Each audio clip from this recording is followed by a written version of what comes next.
Hi friends and dear all, heartily welcome to you all in my YouTube channel Innovate Me Next. I am Sandeep Gupta again here with an innovative learning update. Friends, जब भी हमसे कोई समय पूछता है कि अभी क्या समय हुआ है, तब हम उसको घड़ी में देखकर समय बता देते हैं। जैसे 5 बजने में 10 मिनट की देर है तो हम उसको ऐसे बोल देते हैं 5 में 10 की देर है।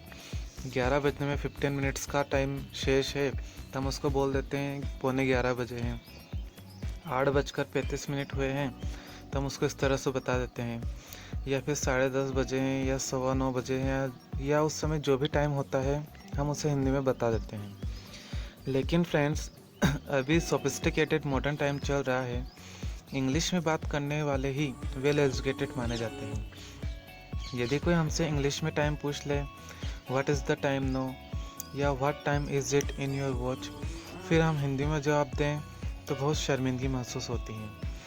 फ्रेंड्स, आज मैं आपको कुछ ही मिनट्स में बहुत आसान ट्रिक से इंग्लिश में टाइम बोलना, लिखना, पढ़ना और समझना सिखाऊंगा। तो बने रहिए मेरे इस वीडियो के साथ अंत तक। यह जो आप पिक्चर देख रहे हैं, इसे ज़रा ध्यान से देखिए। इसमें 1 to 12 नंबर्स वाले प्लेस पर कुछ लिखा है। इसे आपको बहुत अच्छे से समझना है, बस इसके बाद आप इंग्लिश में टाइम बोलना सीख जाओगे। इसे सीखने में बस 2 मिनट से भी कम समय आपको लगने वाला है। तो चलिए पहले हम इसके राइट हाफ पोर्शन को समझते हैं। फ्रेंड्स, जब भी घड़ी में कोई फिक्स टाइम होता है, जैसे मान लो 12 बज गए, तो हम उसको इंग्लिश में कैसे बोलेंगे? 12 ओ क्लॉक। ओ क्लॉक से मीनिंग है ओ अपोस्ट्रोफी क्लॉक, जो यहाँ पे लिखा हुआ है इसका मीनिंग है ऑफ क्लॉक। ठीक है, 1 बज जाते हैं 1 ओ क्लॉक, जब 2 बज जाते तो हम बोलते हैं 2 ओ क्लॉक। इस तरह से हमें बोलना होगा। और जब अब हम यहाँ पे 12 बजकर आई का टाइम आगे बढ़ाते हैं, इस तरह से हम इसको सीखेंगे। तो जब 12 बजकर 5 मिनट होते हैं तो हम इसको कैसे बोलेंगे? 5 past 12। जब 12 बजकर 10 मिनट होते हैं तो उसको इंग्लिश में बोलेंगे 10 past 12। जब 12 बजकर 15 मिनट होते हैं तो हम उसको इंग्लिश में बोलेंगे 1/4 past 12। इसी तरह से जब 12 बजकर 20 मिनट होते हैं तो उसको इंग्लिश में बोला जाता है 20 past 12।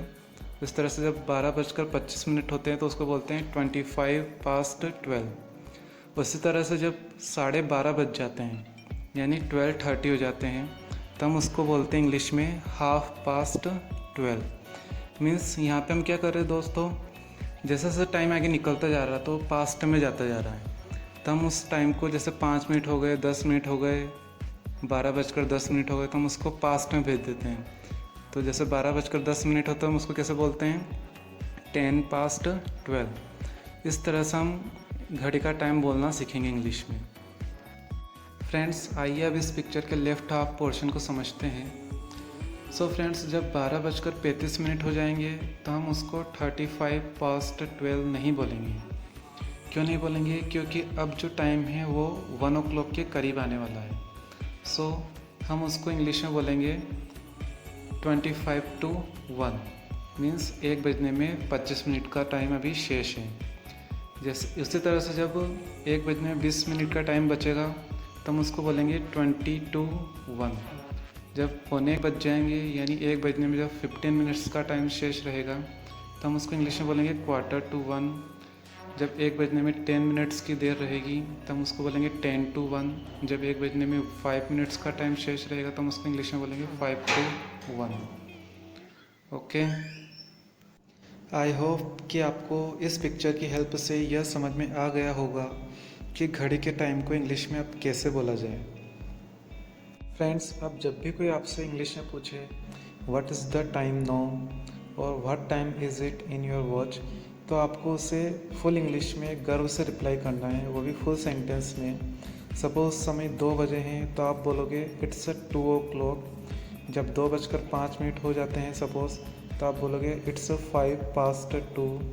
इसी तरह से इस पिक्चर में पूरे क्लॉक टाइम को किस तरह से इंग्लिश में फुल सेंटेंस में बोला जाता है उसे बहुत अच्छे से समझाया गया है। आई होप कि आप इसको देखकर बहुत अच्छे से समझ जाएंगे कि क्लॉक टाइम को इंग्लिश में कैसे बोला जाता है, वो भी फुल सेंटेंस में। अब क्लॉक टाइम से रिलेटेड 2 और मेन बातें मैं आपको बताने वाला हूँ।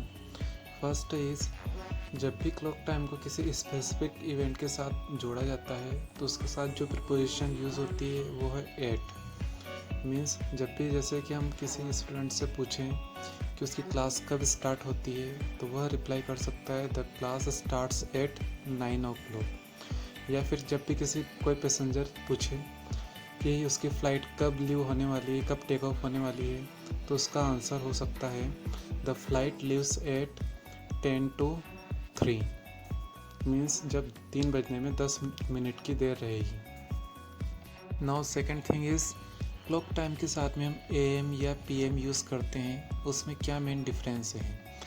AM stands for anti meridian and PM stands for post meridian.